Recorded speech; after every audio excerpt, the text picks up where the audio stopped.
ஒவ்வொரு அனிவர்சரிக்கும் கிஃப்ட் பண்ண ஜுவல்ஸோட ரெடி ஆயிட்டேன்.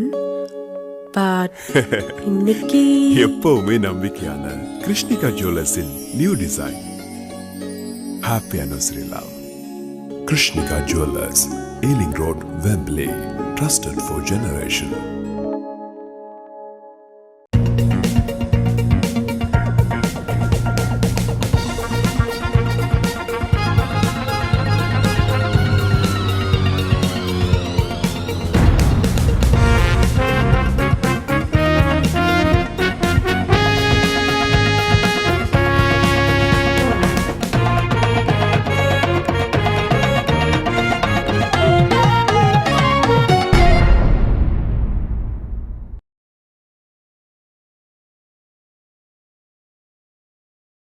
அனைத்துலக உயிரோடை தமிழ் ILC தமிழ் உயிரோடை தமிழில் அன்பர்களே, உலக நகர்வல் நிகழ்ச்சி இணைந்திருக்கிறீர்கள்.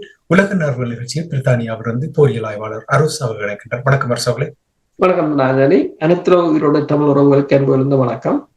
உங்களுக்கு வணக்கத்தை தெரிவித்துக் கொண்டு உலக நகர்வல் நிகழ்ச்சியில் நாங்கள் நேபாள் தொடர்பாக பார்ப்போம். நேபாளில் ஊழல் மற்றும் சமூக வலைத்தளங்கள் தடை தொடர்பாக அங்கே சட்டத்தை கொண்டு வருவதற்கான முயற்சி எடுக்கப்பட்டது. அதனால் அங்கே போராட்டங்கள் வெடித்திருக்கின்றது, உயிர்கள் இழந்திருக்கின்றது போல் தெரிகிறது. என்ன நிலைமை, என்ன நடந்தது என்றதை கூறுங்கள். இப்பொழுது என்ன நிலைமை என்றதை கூறுங்கள். அதாவது 2022 ஆண்டு எவ்வாறு ஒரு போர், மக்களிட போர் இலங்கையில் ஒரு ஆட்சி மாற்றத்தை கொண்டு வந்ததோ, 2024 ஆண்டு எவ்வாறு பங்களாதேசத்தில் ஒரு போராட்டம், மாணவர் போராட்டம் அந்த ஆட்சியை மாற்றத்தை கொண்டு வந்து பிரதமரை நாட்டை விட்டு கலைத்ததோ, அதே போல இலங்கையில் அரசு தலைவர் நாட்டை விட்டு தப்பி ஓடினார், பங்களாதேசத்தில் பிரதமர் ஓடினார். இப்போது ஹிமாலயன் தேசம் என்ற நேபாளத்தில் அதாவது ஒரு போராட்டம் வெடித்திருக்கின்றது.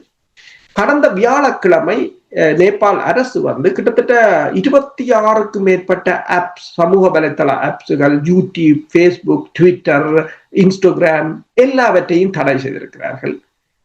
அதற்குரிய காரணம் என்னவென்று சொன்னால், வெளிநாடுகளின் தலையீடுகள் அங்கு அதிகரித்திருக்கின்றன. அதாவது இந்த அரசுக்கு எதிரான கருத்துருவாக்கங்களை அவர்கள் சமூக வலைத்தளங்களின் ஊடாக பயன்படுத்துகிறார்கள். அது தற்போதைய அரசுக்கு மிகவும் பாதகமான ஒரு சூழ்நிலையை நாட்டில் ஏற்படுத்தி வருகின்றது. அதாவது எதிரான கருத்துக்கள் என்ற போர்வையில் தான். ஏற்கனவே இந்த சமூக வலைத்தளங்கள் மீதான ஒரு சட்ட மூலத்தையும் அவர்கள் நாடாளுமன்றத்தில் கொண்டு வந்திருந்தார்கள். இப்போது அதனை அந்த கடந்த வியாழக்கிழமை தடை செய்திருந்தார். அதற்கு எதிராக ஜெனரேஷன் 2 ப்ரொட்டஸ்ட் என்று சொல்கிறது. ஜெனரேஷன் 2 என்று சொன்னால் 1995 ஆண்டிலிருந்து 2010 ஆண்டு வரையும் பிறந்தவர்கள். அந்த இளைஞர் கூட்டம் இந்த அரசுக்கு எதிரான போராட்டம் கிட்டத்தட்ட நீங்கள் பார்க்கலாம். திங்கட்கிழமை இடம்பெற்ற போராட்டத்தில் நாடாளுமன்ற வளாகத்துக்கு புகுந்திருக்கிறார்கள். அதில் ஏற்பட்ட மோதல்களில் படையினர் மேற்கொண்ட துப்பாக்கி சூடுகளில் கிட்டத்தட்ட 14 பேர் கொல்லப்பட்டிருக்கிறார்கள். 100க்கும் மேற்பட்டவர்கள் காயமடைந்திருக்கிறார்கள். பல இடங்களில் இப்ப நேபாளத்தின் தலைநகர் காத்மண்டுவில் கூட ஊரடங்கு சட்டம் அமுல்படுத்தப்பட்டிருக்கிறது. ஆனால் இந்த போராட்டம் தனிய தலைநகரை கொண்டதாக இல்லை, தலைநகருக்கு அப்பால் ஏனைய நகரங்களிலும் பரவி கொண்டு வருவதாக கூறப்படுகின்றது. முக்கிய காரணம் என்னென்று சொன்னால், அங்கு இடம்பெற்ற ஊழல்கள் இலங்கையை போலதான், பங்களாதேசத்தை போலதான் அங்கும் ஏர்பஸ் 2017 ஆண்டு ஏர்பஸ் 320 வாங்கினதில் ஏற்பட்ட ஊழல் கிட்டத்தட்ட $10 மில்லியன் ஊழல் செய்ததாக கூறப்படுகிறது. அதே போல ஏராளமான ஊழல்கள். அதுக்கு நடவடிக்கை எடுப்பதாக கூறுகின்ற அரசுகள் ஒருபோதும் நடவடிக்கை எடுப்பதாக இல்லை. இது மக்களிடம் ஏற்பட்ட ஃப்ரஸ்ட்ரேஷன் என்று இந்த போராட்டக்காரர்கள் கூறுகிறார்கள். இப்ப நேபாளின் பொக்ரா யூனிவர்சிட்டி பல்கலைக்கழகத்தின் வர்த்தகத்துறை பேராசிரியர் கூறிய கருத்து என்னன்னு சொன்னால், இந்த அரசின் தொடர்ச்சியான ஊழல்கள், அதை விசாரிக்காதது, ஊழல் செய்கின்ற அதிகாரிகள் அங்கு தப்பி பிழைப்பது எல்லாம் அந்த மக்களுக்கு மிகப்பெரிய ஒரு ஃப்ரஸ்ட்ரேஷனும், ஒரு சிலர் அரசியல்வாதிகள் பணக்காரராக இருப்பதும், அங்குள்ள மக்களின் ஒரு வருட ஒரு தனிநபரின் அதாவது பேர் கேபிட்டா இன்கம் $1300 ஒரு வருடத்துக்கு இருப்பதாகவும் அவர் கூறியிருக்கின்றார். ஆனால் நேபாளம் தரப்பு என்ன கூறுகிறது என்று சொன்னால், அதாவது பிரதமர் சர்மா ஒலி அவர் கூறியிருக்கிறார் என்று சொன்னால், the independence of the nation is greater than the loss of job of the handful of individual என்று கூறியிருக்கிறார். அதாவது இந்த ஒரு சிலருண்ட அதாவது அவர்கள் கூறுகிறார்கள் என்று சொன்னால் பேஸ்புக்ல வந்து கிட்டத்தட்ட 30 மில்லியன் ஜனத்தொகையை கொண்ட நேபாளத்துல பேஸ்புக்கை யூஸ் பண்றவர்கள் மட்டும் 13 மில்லியன் மக்கள். அதே போல இன்ஸ்டாகிராமை 3.4 மில்லியன் மக்கள். யூடியூப் அவர்கள் கூறுகிறார்கள் அது தங்களுடைய பிசினஸை பாதிக்குது. இதை நிறுத்தினா இப்ப இன்டர்நெட்டை சரதியாக நிறுத்தினால் இப்ப 30 மில்லியன் மக்கள் நேபாளத்துல இருந்தாலும் அவர்கள 90% இன்டர்நெட்டை தான் யூஸ் பண்ணுகிறார்கள்.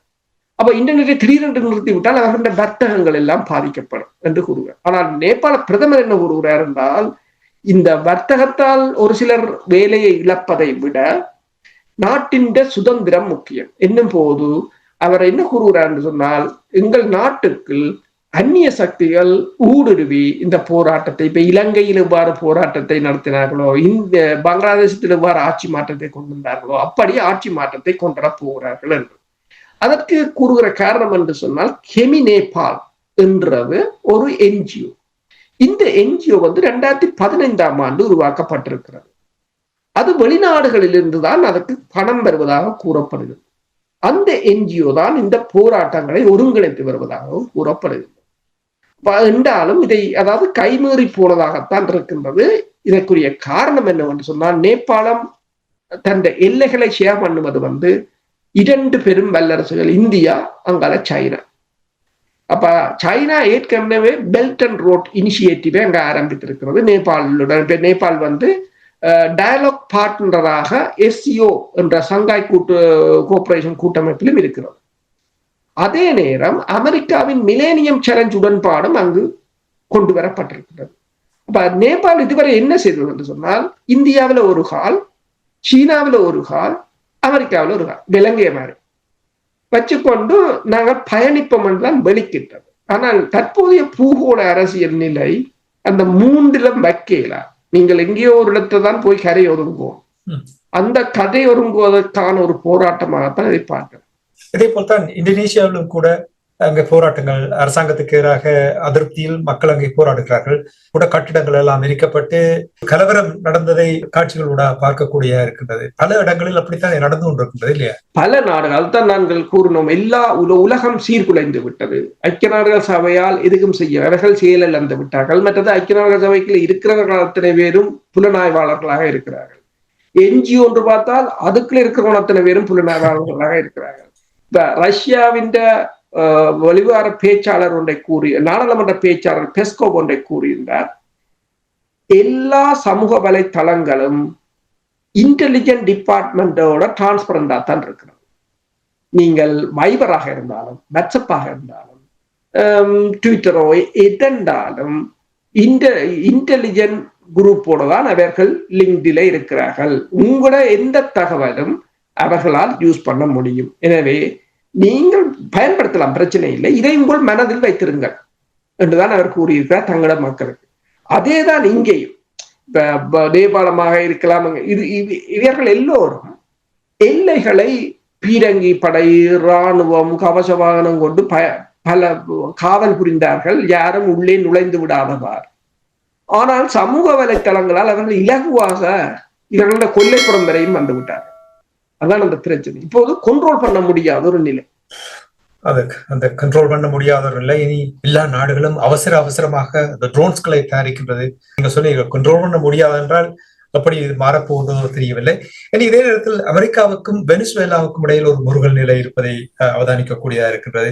வெனிசுவேலாவுடைய ஜெட் விமானங்கள் அமெரிக்க கப்பல்கள் மீது பறந்து சென்றால் சுட்டு விழுத்துவோம் என்று டொனால்ட் ட்ரம்ப் அவர்களுக்கு எச்சரிக்கை விடுத்திருக்கின்றார். அதே ஏன் இந்த முருகல் நிலைக்கு என்ன காரணம்? அதுவும் அடுத்த பிரச்சனை. அதாவது லத்தீன் அமெரிக்க நாட்டில் இப்போது அமெரிக்கா அடுத்த களமுனையை திறக்க போவதாக தெரிவித்திருக்கிறது. உங்களுக்கு ஒன்று தெரியுமா? அந்த வெனிசுலாவின் அதிபர் நிக்கோலஸ் முடுரோ அவரை பிடித்து தருபவர்களுக்கு $50 மில்லியன் அமெரிக்க டாலர் டொனால்ட் ட்ரம்ப் பரிசு அறிவித்திருக்கிறார். ஒரு நாட்டின் ஜனாதிபதியை பிடித்து தருவதற்கு $50 மில்லியன். என்னன்னு சொன்னால் இப்ப ட்ரம்ப் கூறுற காரணம் என்னன்னு சொன்னால் ட்ரக்ஸ், போதைப் பொருட்கள் வருகிறது, அதை தடுக்க போகிறேன். ஆனால் போதைப் பொருட்கள் எங்கிருந்து வருதுன்னா மெக்சிகோ, கொலம்பியாண்டு கன இடங்கள் இருக்கின்றது. ஆனால் வெனிசுலாவை ஏன் டார்கெட் பண்ணுகிறார்கள் என்று சொன்னால் உலகத்திலேயே அதிக அளவான ஒயில் ரிசர்வ் இருக்கிறது அங்கதான். இப்ப நீங்கள் ஒயில் ரிசர்வை பார்த்தீங்கன்னு சொன்னால் 303 பில்லியன் பேரல்கள் அங்க இருக்கு. சவுதியில கூட இருக்கிறது கிட்டத்தட்ட 267 பில்லியன் தான். முதலாவது வெனிசுலா. இப்ப ரஷ்யாவில் இருக்கிற மொத்த டிபாசிட் கிட்டத்தட்ட 80 பில்லியன் தான். வெனிசுலாவை விட கிட்டத்தட்ட 3-4 மடங்கு குறைவு. அமெரிக்கான டிபாசிட் 52 பில்லியன். ஆனால் வர்த்தகத்தை நீங்க பாத்தீங்கன்னு சொன்னால் சவுதி அரேபியா வெனிசுலாவை விட குறைஞ்ச எண்ணெய் வளத்தை கொண்டிருக்கிற சவுதி அரேபியா என்ற வர்த்தகம், எண்ணெய் வர்த்தகம் 181 பில்லியன். வெனிசுலாவை விட 5 மடங்கு குறைவா இருக்கிற அமெரிக்காண்ட எண்ணெய் வர்த்தகம் 125 பில்லியன். ரஷ்யாவின் எண்ணெய் வர்த்தகம் 122 பில்லியன். ஆனால் வெனிசுலாண்ட 4 பில்லியன். ஏனென்றால் அவ்வளவு தடையை போட்டு வைத்திருக்கிறார்கள், அதை விற்க விடாமல். இப்போது அதை விற்க விடாமல் வைத்துவிட்டு இப்போது தாங்கள் எடுப்பதற்கான முயற்சி. அதுதான் வெனிசுலாண்ட அதிபர் ஒன்றை கூறியிருக்கின்றார். தங்களிடம் WMD, அதாவது வெப்பன்ஸ் ஆஃப் மாஸ் டிஸ்ட்ரக்ஷன் இருப்பதாக கூற முடியாது. அதை ஒருத்தர் நம்ப மாட்டாங்க. முன்னைய போல இப்ப ஈராக்குக்கு சென்னது போல. அப்ப இப்ப என்னென்று வராங்கன்னு சொன்னால் ட்ரக்ஸை கடத்துகிறார்கள், அதை தாக்க போகிறோம் என்று கிட்டத்தட்ட 6 நாசகாரி கப்பல்களை அமெரிக்கா கடந்த வாரம் அனுப்பியிருந்தது வெனிசுலாண்ட கடற்கரையோரம். அதற்கு மேலால் தான் வெனிசுலாவின் F-16 விமானங்கள் பறந்திருந்தன. அதற்கு பிறகு டொனால்ட் ட்ரம்ப் கூறினார், மீண்டும் பறந்தால் தாங்கள் சுடுவோம் என்று கூறியிருந்தார். அப்ப வெனிசுலா அதிபர் கூறினார், 6 கப்பல்கள் 1200 ஏவுகணைகளுடன் நிற்கின்றன தங்கள் நாட்டை அழிப்பதற்கு அல்லது அடிப்பதற்கு. ஆனால் அவர்களும் தயாராக இருப்பதாகவும் எல்லோருக்கும் இராணுவ பயிற்சி, கட்டாய பயிற்சி என்றும் ரிசர்வ் படையினரையும் உடனே அழைத்திருந்தார்கள். கொலம்பியாவுக்குள் ஊடுருவாமல் இருப்பதற்கு கொலம்பியா போர்டரில் 25,000 படையினரை வெனிசுலா குவித்திருப்பதாகவும் கூறப்படுகிறது. அதே நேரம் அமெரிக்கா இந்த பெட்ரோ ரிக்கா பகுதியில் US மெரைன் என்று சொல்ற ஈருடக படையினர் ஒரு ஈருடக தரையிறக்கம் ஒரு ஒத்திகையை அங்க நடத்தி இருக்கிறார்கள் என்று சொல்லும் போது ஒரு தாக்குதலுக்காக. அதாவது இப்ப நீங்கள் 2001ஆம் ஆண்டு பார்த்தீர்கள் என்று சொன்னால் இந்த பெட்ரோ டாலர் ஒப்பந்தத்தை எதிர்த்த நாடுகள் 2 நாடுகள். ஒன்று ஈராக், 2வது வெனிசுலா. ஈராக் இல்லை, வெனிசுலா தப்பி பிழைத்தது. இப்போது வெனிசுலாவின் கதைக்கு எழுத போகிறார்கள். 1970களில் லத்தீன் அமெரிக்க நாடுகளில் வெனிசுலா தான் பணக்கார நாடு, ரிச்சஸ்ட் கண்ட்ரி. ஆனால் இன்றைக்கு தடைகளை போட்டு இப்ப ப்ரொஃபசர் ஜெஃப்ரி சாக்ஸ் அவர் ஒன்றை கூறியிருக்கின்றார். இந்த 2019ஆம் ஆண்டு இடம்பெற்ற ஆய்வில் அவர் தெரிவித்திருந்தார், அமெரிக்காவின் தடைகள் காரணமாக வெனிசுலாவில் இறந்தவர்கள் 40,000 பேர் தடைகள் காரணமாக. ஆனால் இப்போது ஒரு முழு அளவிலான போருக்கு அமெரிக்கா தயாராக இருக்கின்றது. CNN கூட கூறுகின்றது, அதாவது ட்ரம்ப் வெனிசுலா மீதான தாக்குதலை ஆரம்பிக்க தயாராக இருக்கிறார். இப்போ உங்களுக்கு ஒன்று விளங்கும், ஏன் ட்ரம்ப் ரஷ்யாவின் போரை நிறுத்த பாடுபடுகிறார். அவருக்கு ரஷ்யாவிட அவருக்கு தெரிகிறது, ரஷ்யாவுடன் போய் இப்ப ஹிட்லர் போன மாதிரி ரஷ்யாவோட போய் மாட்டுப்பட்டு அழிவதை விட அதை நிறுத்தி விட்டு இவ்வாறான நாடுகளை அடிப்பதன் ஊடாக இந்த வளங்களை கைப்பற்றலாம். இப்ப வெனிசுலாவில எண்ணெய் மட்டும் உளவு இருக்கிறது, தங்கம் இருக்கின்றது, ஏனைய கனிம வளங்களும் இருக்கின்றது. அப்ப அதற்கான ஒரு போராகத்தான் நினைப்பார். அரசுகளே, நேபாளில் இப்பொழுது நடைபெறுகின்ற சம்பவங்களை எங்களுடைய உறவுகளுக்கு கூறுவீர்களா? உண்மைதான். நேபாளத்தில் கடந்த வியாழக்கிழமை ஆரம்பமாகின இந்த போராட்டம் கிட்டத்தட்ட இலங்கை போலதான். இலங்கையை போல என்னென்று சொன்னால், அங்கு இலங்கையில் இவ்வாறு ஒரு அறகலிய போராட்டம் ஆட்சியிலிருந்து அகற்றியதோ அதே போன்று பங்களாதேசத்தில் 2024ஆம் ஆண்டு, இப்போது 2025ஆம் ஆண்டு நேபாளத்தின் அரசு கவர்ந்திருக்கின்றது. இலங்கை அரசு தலைவர் எவ்வாறு தப்பி ஓடினாரோ அதே போல ஹசீனா பங்களாதேசத்திலிருந்து உலங்கு வானூர்தி எவ்வாறு தப்பி ஓடினாரோ அதே போல நேபாளத்தின் பிரதமர் சர்மா ஒலி அவசரமாக, ஏனென்றால் அவர் அதிக காலை அவர் ஒரு அனைத்து கட்சி கூட்டத்தை கூட்டியிருந்தார்.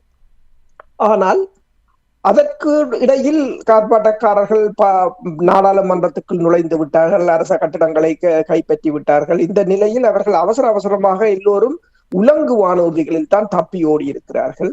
எங்கு சென்றார்கள் என்று இன்னும் அறிய தரப்படவில்லை. அதே சமயம் நிதி அமைச்சர் பட்டக்காரர்களால் கைது செய்யப்பட்டு அவர் கடலில் ஆற்றில் தூக்கி வீசப்பட்டதாகவும் செய்திகள் வருகின்றன. முன்னாள் பிரதமரின் இல்லமும் தீயிட்டு கொளுத்தப்பட்டிருக்கின்றது. அதில் அவரின் மனைவி இறந்திருக்கலாம், எரிந்து இறந்திருக்கலாம் என்றும் கூறப்படுகின்றது. நேபாள் அரசு மேற்கொண்ட தாக்குதல்களில் இதுவரையில் 18 பேர் கொல்லப்பட்டதாகவும் 100க்கும் மேற்பட்டவர்கள் காயமடைந்ததாக கூறப்படுகின்றது. ஆனால் நேபாளத்தின் வரலாற்றில் ஒரு முதல் முறையாக நாடாளுமன்றம் முற்றுமுழுதாக கொளுத்தி அளிக்கப்பட்டிருக்கின்றது. இப்போது புதிய அரசை நிறுவுவதற்குரிய முயற்சிகளை மேற்கொண்டு வருவதாக தகவல்கள் தெரிவிக்கின்றன. இதன் பின்னணியில் அமெரிக்காவின் என்ஜிஓக்கள் தான் நிற்பதாக கூறப்படுகின்றது. உங்களுக்கு தெரியும், 2015ஆம் ஆண்டு அவர்கள் ஒரு என்ஜிஓ அங்கு உருவாக்கி இருந்தார்கள். சமூக வலைத்தளங்களும் இதில் கணிசமான பங்கை வகித்திருக்கின்றன. அதாவது இது இந்தியாவை பொறுத்தவரையில் இந்தியாவுக்கும் சீனாவுக்கும் மிகப்பெரிய ஒரு பின்னடைவாகத்தான் பார்க்கப்படுகின்றது. என்னென்று சொன்னால், இந்தியாவின் எல்லைகளை அமெரிக்கா மெல்ல மெல்ல கைப்பற்றி வருவதாக அவதானிகள் கூறுகிறார்கள். அரசாங்கம் கவுண்டிருக்கின்றது என்று சொன்னால் என்ன நடக்கப் போகின்றது? அடுத்த கட்டமாக அரசாங்கம் மீது மிகவும் அதிருப்தியாக இருக்கிறார்கள். என்ன நடக்கும் என்று எதிர்பார்க்கிறீர்கள்? அதாவது இன்டீரியம் கவர்மெண்ட் என்று சொல்லி ஒரு இடைக்கால அரசை உருவாக்க போகிறார்கள் போல் தெரிகிறது. ஏதாவது கம்யூனிஸ்ட் பார்ட்டி, அதாவது பொது உடைமை கட்சி தான் ஆட்சியில் இருந்தது. அவர்கள் அகற்றப்பட்டிருக்கிறார்கள். அவர்களில் பெருமளவானவர்கள் ஊழல் செய்தது என்றுதான் இப்போது குற்றச்சாட்டுகள் எழுந்திருக்கின்றன. தற்போது அதற்கு மாற்றீடாக எந்த கட்சியை கொண்டு அந்த ஆட்சியை அமைக்க போகிறார்கள் என்று இன்னும் முடிவாகவில்லை. ஏனென்றால் இன்று தான் இவ்வளவும் நடந்திருக்கின்றது. நேற்று திங்கட்கிழமை இந்த ஒரு ஆர்ப்பாட்டங்கள் தான் இடம்பெற்றிருந்ததே தவிர காத்மண்டு ஒரு ஊரடங்கு சட்டத்தின் கீழ் இருந்தது. ஆனால் செவ்வாய்க்கிழமை தான் அங்கு இந்த கலவரம் உச்சம் பெற்று நாடாளுமன்ற கட்டிடங்கள் கொளுத்தப்பட்டு அரச இல்லங்கள் எல்லாம் தகர்க்கப்பட்டு அரசே கலைந்திருக்கின்ற நிலை வந்தது செவ்வாய்க்கிழமை. நான் நினைக்கிறேன் நாளை மறுதினம் ஒரு யார் அரசை அமைக்கப் போகிறார்கள் என்ற ஒரு தெளிவு நிலைக்கு வர முடியும். நன்றி அரசுகளை இன்றைய நிகழ்ச்சியில் இணைந்து உலக நகர்வுகளை அவதானித்து உயிரோடை தமிழ் உறவுகளோடு பகிர்ந்து கொண்டமைக்காக உயிரோடை தமிழ் அன்பர்கள் சார்பாக நன்றியை கூறிக்கொண்டு மீண்டும் இன்னும் ஒரு நிகழ்ச்சியில் இணைந்திருப்போம். அது வரைக்கும் நன்றி, வணக்கம். நன்றி.